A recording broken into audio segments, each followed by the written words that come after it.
ఉద్దానం అంటే టక్కున గుర్తుకొచ్చేది కిడ్నీ సమస్యలతో బాధపడే బాధితులే. ఇక ఈ సమస్య ఈ రోజుది కాదు, ఎన్నో ఏళ్లుగా ఇదే సమస్యతో ఈ ప్రాంత ప్రజలు బాధపడుతున్నారు. దాదాపు 40 ఏళ్ల నుంచి ప్రభుత్వాలు మారుతున్నా, కొత్త పాలకులు వస్తున్నా వారి సమస్యకు మాత్రం పరిష్కారం దొరకలేదు. ఇక తమ బతుకులు ఇంతే అని తీవ్ర వేదనకు గురవుతున్న అక్కడి ప్రజలు ఇలా ఏళ్ల తరబడి సమస్యతో బాధపడుతున్న ఉద్దానం బాధితుల సమస్యను ఆంధ్రప్రదేశ్ ముఖ్యమంత్రి వైఎస్ జగన్మోహన్ రెడ్డి తీర్చారు.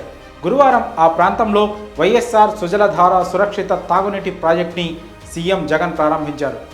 40 ఏళ్లుగా ఏ సీఎం చేయని పనిని కేవలం 2 ఏళ్లలోనే సీఎం జగన్ ఉద్దానం సమస్యకు శాశ్వత పరిష్కారం చూపించారు. అసలు ఉద్దానం సమస్య ఏంటో, ఆ కథ ఏంటో పూర్తిగా తెలుసుకుందాం. ఉద్దానం అంటే ఉద్యానవనం అని చాలామంది అంటుంటారు.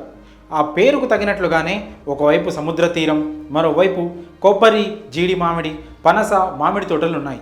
ఇంకోవైపు నాగావళి, వంశధార, మహేంద్ర తనయ వంటి జీవనదులు పారుతూ నిత్యం సస్యశ్యామలంగా ఉంది. అందుకే ఈ ప్రాంతానికి ఉద్దానం అనే పేరు వచ్చిందని స్థానికులు చెబుతుంటారు. ఆంధ్రప్రదేశ్ రాష్ట్రంలోని శ్రీకాకుళం జిల్లాలోని సోంపేట, కంచిలి, కవిడి, ఇచ్చాపురం, వజ్రపు కొత్తూరు, పలాస, మందస మండలాలను కలిపి ఉద్దాన ప్రాంతంగా పిలుస్తారు. ఇలాంటి పచ్చని ఉద్దానం ప్రాంతంలోని ప్రజలను ఓ సమస్య వెంటాడుతూ ఉంది. కిడ్నీ వ్యాధులతో ఇక్కడి ప్రజలు వణికిపోతుంటారు. అంతుపట్టని సమస్యలతో స్థానికులు అల్లాడుతుంటారు. ముఖ్యంగా సోంపేట, కవిటి, కుసుంపురం, కళింగపట్నం ప్రాంతాల్లో ప్రతి ఇంటిలోనూ ఎవరో ఒకరు కిడ్నీ వ్యాధితో బాధపడుతుంటారు. ఈ వ్యాధుల కారణంగా అక్కడి వారు ఆర్థికంగా చితికిపోయారు. పేదరికం కారణంగా కొందరు ఈ వ్యాధిని ప్రారంభ దశలో గుర్తించలేకపోతున్నారు. ఒకవేళ గుర్తించినప్పటికీ నాటు వైద్యుల వద్దకు వెళ్ళి తాత్కాలికంగా నొప్పి నివారణకు మందులు వేసుకోవడంతో ఈ జబ్బు మరింత తీవ్రమైపోతుందని స్థానికులు చెబుతున్నారు. ఈ కిడ్నీ సమస్యలతో ఇప్పటికే వేల మంది ప్రాణాలు కోల్పోయారు. వ్యాధికి గురైన వారిలో మొదటి దశలో 35 నుంచి 50% కిడ్నీలు పాడవుతుంటాయి. తర్వాత 80% వరకు, మూడో దశలో 80% కంటే ఎక్కువ కిడ్నీలు పనిచేయడం మానేస్తాయి. దాంతో వీరికి డయాలసిస్ అవసరమవుతుంది.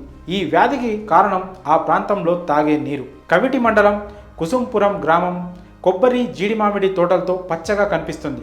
కానీ అక్కడి ప్రజల్లో మాత్రం జీవం కనిపించదు. ఈ కిడ్నీ సమస్యలపై పర్యావరణవేత్తలు కీలక అంశాలను వివరించారు. ఉద్దానంలో కిడ్నీ సమస్యలకు కారణమని భావిస్తున్న భారలోహాలు, జెనెటిక్స్, సముద్ర తీర ప్రాంతం వంటి అంశాలపై పరిశోధన చేశారు. వ్యవసాయంలో అధికంగా వినియోగిస్తున్న రసాయన ఎరువులు, భూగర్భ జలంలోని ఫ్లోరైడ్ వంటి వాటి కారణంగానే ఈ కిడ్నీ సమస్యలు వస్తున్నాయని అన్నారు. ఈ ప్రాంతంలో పలు ఆరోగ్య సంస్థలు పరిశోధన చేసి పలు భయంకరమైన విషయాలు వెల్లడించాయి. సాధారణంగా రక్తంలో సిరం క్రియాటిన్ 1.2 మిల్లీగ్రాముల కంటే ఎక్కువగా ఉంటే మూత్రపిండాలు సరిగా పనిచేయడం లేదని అర్థం. అదే ఉద్దానం ప్రాంతంలో ప్రజల్లో చాలా మందిలో సిరం క్రియాటిన్ లెవెల్స్ 25 మిల్లీగ్రాములు కూడా ఉంటాయి. క్రియాటిన్ 5 దాటితేనే వారికి డయాలసిస్ తప్పనిసరి. అలాంటి వారిలో వ్యాధి తీవ్రత పెరుగుతూనే ఉంటుంది. ఆ ప్రాంతంలో వచ్చే తాగునీరు తాగితే ప్రాణాలు పోతాయని తెలిసి కూడా గత్యంతరం లేక అదే నీటిని తాగుతుంటారు ప్రజలు. అలా ఏళ్ల తరబడి ప్రాణాల కోసం ప్రాణాలు పోయే నిర్ణయం తీసుకుంటున్నారు. ఇది తప్పు అని తెలిసినా తప్పక చేయాల్సి వస్తుంది. ఏళ్ల తరబడి తమ సమస్యలు పరిష్కరిస్తారని చెప్పేవారే తప్ప ఆ దిశగా పనులు చేసిన వారే లేరని ఉద్దానం బాధితులు ఆవేదన వ్యక్తం చేస్తుంటారు. ప్రభుత్వాలు, పాలకులు మారుతున్నారు, కానీ తమ రాతలు మారడం లేదని కన్నీరు పెట్టుకుంటుంటారు. ఇలా దాదాపు 40 ఏళ్ల నుంచి నరకం అనుభవిస్తున్న ఈ ప్రాంత ప్రజలకు ఏపీ ముఖ్యమంత్రి వైఎస్ జగన్మోహన్ రెడ్డి దేవుడిలా కనిపించారు. 40 ఏళ్లుగా ఎవరూ చేయలేని పనిని కేవలం 2 ఏళ్లలోనే వారి కలలను సాకారం చేశారని ఆ ప్రాంత ప్రజలు సంతోషం వ్యక్తం చేస్తున్నారు. సీఎం జగన్ డిసెంబర్ 14న శ్రీకాకుళం జిల్లా కంచిలి మండలం మఖరాంపురం గ్రామాన్ని సందర్శించారు. అక్కడ నిర్మించిన వైఎస్ఆర్ సుజలధార సురక్షిత తాగునీటి ప్రాజెక్ట్ని ప్రారంభించారు. జలజీవన్ మిషన్లో భాగంగా ఏప్రిల్ 2020లో 700 కోట్ల రూపాయలతో నిర్మాణం చేపట్టిన ఈ ప్రాజెక్ట్ పూర్తయి సురక్షిత నీటిని ప్రజలకు అందించేందుకు సిద్ధమైంది. హిరమండలం వంశధార రిజర్వాయర్ నుంచి 100 కిలోమీటర్లకు పైగా ప్రయాణించి ఉద్దానం ప్రాంతంలో కిడ్నీ సమస్యలు తీవ్రంగా ఉన్న 807 గ్రామాల ప్రజలకు సురక్షితమైన తాగునీటిని అందించనున్నారు. ఈ ప్రాజెక్ట్ జనవరి 30వ తేదీకి పూర్తవుతుందని గతంలో ఒప్పందం కుదుర్చుకున్న మేఘా సంస్థ ప్రకటించింది. అయితే అనుకున్న సమయానికి ముందుగానే చాలా రోజుల ముందే పూర్తి కావడం విశేషం. 807 గ్రామాలకు గాను 613 గ్రామాల్లో 100% పనులు పూర్తయ్యాయి. ఇందులో 537 శివారు గ్రామాలకు నీరు చేరనుంది. మిగిలిన 270 గ్రామాలకు ఈ నెల 31లోగా సురక్షిత తాగునీరు అందుతుంది.